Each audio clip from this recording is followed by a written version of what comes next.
Jadi hari ini tanggal 17 September 2019 dan ini hari ulang tahun gua yang ke-28. Tua kan gue. Doa amat dah. Nggak tahu ada angin apa, gue tiba-tiba pengen potong rambut. Setelah 4 tahun rambut ini saya biarkan tumbuh, saya biarkan gondrong. Apa ya, sebenarnya gue malu gitu, rambut gue pendek tuh malu, bukan karena apa-apa, karena rambut gue tipis, udah gitu jidat gue jenong, jadi nggak pede gue. Itu yang bikin gue makanya dari 2015 sampai 2019 kagak pernah potong rambut. Cuma udah banyak banget yang ngomong, bang potong rambut, bang potong rambut. Kata gue, kenapa sih emang gondrong tuh kenapa sih? Kalau emang dasarnya ganteng makan ganteng aja, padahal gue kan mau gondrong mau rambut pendek, iya kan. Nah ya udah dah, jadi gue mau berangkat ke Condet, mau ke Kang potong rambut. Ya semoga aja bagus hasil potongannya. Semoga aja yang tadinya ganteng jadi makin ganteng gue kan. Nah apa sih lu, gak suka aja kalau ada orang ganteng gitu dah ya.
Gokil.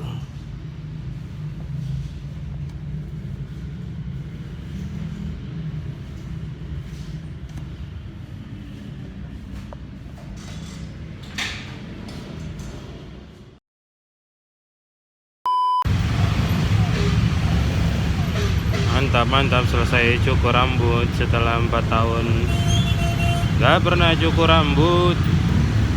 Elah, akhirnya cukur juga, akhirnya hilang identitas gondrong, hilang. Gantengan gak sih gue habis cukur? Enggak ya, bodo amat dah. Oke, buat teman-teman yang di daerah Condet, kalau mau cukur silahkan ke Prio Barbershop.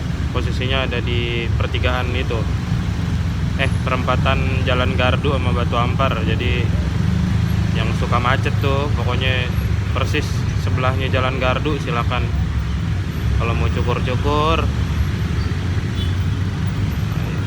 Semua bisa ada pokoknya, kecuali cukur anggaran. Ya, macet banget ini Condet. Makasih pokoknya. Assalamualaikum.